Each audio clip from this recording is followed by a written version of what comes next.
guys, welcome or welcome back. Today I'm back with yet another different kind of video. As this video goes up, it will be the start of the E3 convention, which is one of the biggest video gaming conventions in the world. And for that occasion I wanted to talk to you a bit about something that I'm not usually talking about on my channel, and that is video games. So as a big reader, I'm mostly interested in very engaging stories, interesting characters, and for a long time, as a non-gamer, for me, video games could give me none of that. And it's only since I started watching my husband play video games that I actually realized that in the last decade or so, there has been a very different development of video games towards very story-driven games. Personally, I love this new development, and I must say that I have changed a lot on my views about video games in general since being a backseat gamer, so just sitting next to someone who plays. Today I want to go into a bit more of detail about 3 video games that I could experience as a backseat gamer and that I really enjoyed the story of. All these games present some really interesting stories, some great characters, and made it really interesting for me as someone who's not actively playing it, but still wanting to follow the story and what happens to the characters. Today I want to honor that and go into more details about 3 specific games that I very much enjoyed the story of and that I think have great storytelling in them. Life is Strange is an episodic graphic adventure video game developed by Don't Nod Entertainment and published by Square Enix in 2015. In this game we play the main character Maxine, who has come back to her hometown of Arcadia Bay, a fictional town in Oregon, to study photography at Blackwell Academy. During one of her photography classes, she starts having a vision of the town lighthouse being destroyed in a massive hurricane. As she witnesses a classmate attacking another student, Max discovers she has the ability to rewind time and change what has happened. The young student turns out to be her childhood friend Chloe, who dropped out of school and is looking for her best friend Rachel, who has mysteriously disappeared. The story is basically a coming-of-age story, but it's also tackling very serious topics like bullying at school, peer pressure, teen suicide, loss, and domestic violence. The 2 main characters, Max and Chloe, are so fleshed out and felt so relatable to the still teenage part of me. It's about them breaking free, but also having to grow up and face difficult situations. This is why I think the time reversing gameplay is so elegantly used in this game. Especially at that age, who wouldn't want to go back and undo stupid mistakes they've made? The plot picks up in pace from the 3rd episode on, and you are confronted with really tough decisions as a player. Are you going to rewind that, or will anything else just make it all worse?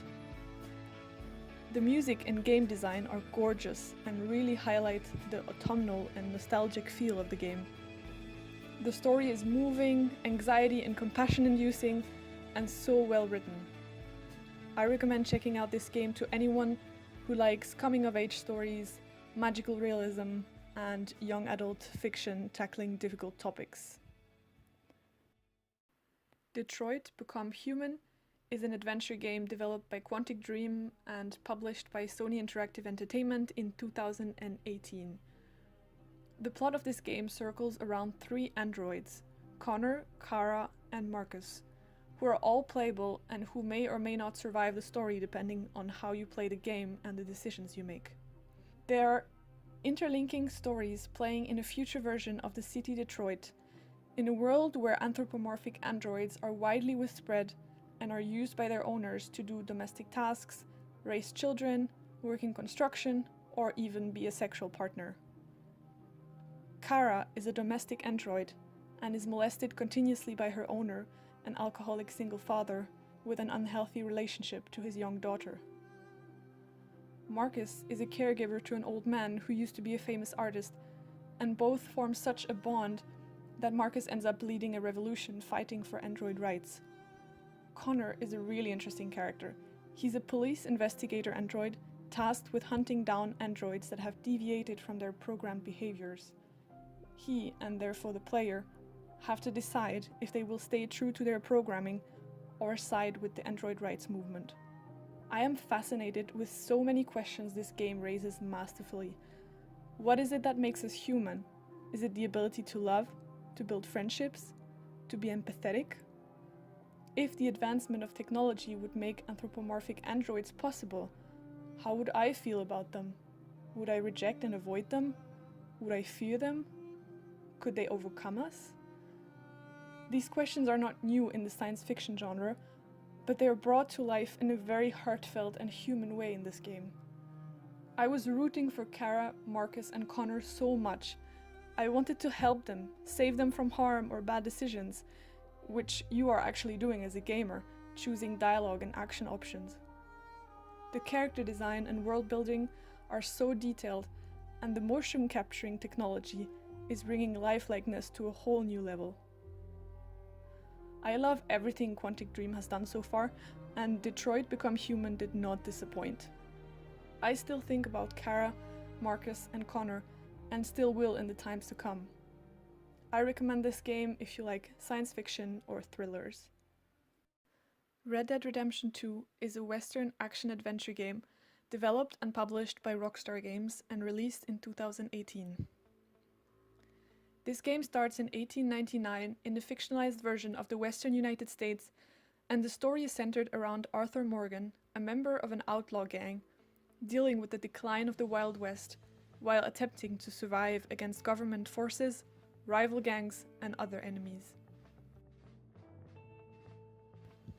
This is an open world game, which means you're freely traveling through a vast map, exploring the sites, interacting with non-playable characters scattered around the world, and completing quests.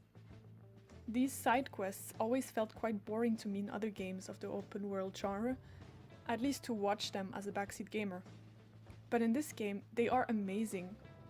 You meet interesting people, friends or foe, who are mirrors of the society as it was at the turn of the 19th century in the Wild West. Landowners, Civil War veterans, bounty hunters, moneylenders, railroad venture capitalists, miners' widows forced to prostitution to survive. They all have stories to tell if you let them. But let's move on to the main story. Obviously, it's incredible, otherwise why would I talk about this game? The main character, Arthur, is an aging outlaw who has known nothing else than living in camps with his fellow misfits. He comes to question his way of life, his purpose, and the actions of the charming gang leader Dutch van der Linde, whose planned robberies and heists become more and more dangerous and reckless. During the game, we piece together Arthur's past and his thoughts through dialogues with fellow outlaws or strangers. I got attached to him so much, and to the other members of this gang as well, which includes some really badass strong female characters. Sadie, for instance, is a widow hell-bent on taking revenge on the men who broke into her home and killed her husband. Abigail is a young wife and mother struggling to provide a good life for her family in these uncertain and dangerous conditions.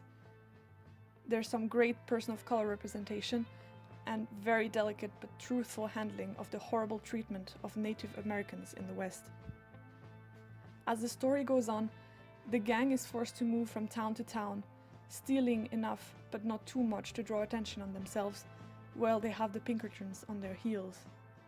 The tension mounts between the gang members as the law gets closer, and all of them must decide to either leave their outlaw past behind or stay and fight to the bitter end against a society and a system that doesn't indulge their way of life anymore. The story in this game is beautiful, full of humanity, hope, sadness, heartache, and I recommend checking it out if you like character-driven plots, adventure stories, and historical fiction. There's so much more I could say about these great games and their really interesting stories, and I think just as after reading a book you want to actually exchange with someone about what happened and what the characters did, I felt really the same way watching these games. So what I really would love to know of all of you guys watching is, do you play video games? Does anyone in your life play video games, and do you occasionally watch them playing? I would be really interested to know that. What are some of the video games you like or you would like to play in the future? And of course, if you have more recommendations of video games with strong storytelling or story-driven video games, do let me know in the comments down below. And in general, what are your thoughts on video games? Do you think they're just boring to watch? Do you think they can have strong storytelling? I would love to start a discussion with you in the comments below. I'll be back in my next video with some more bookish content, so until next time, bye!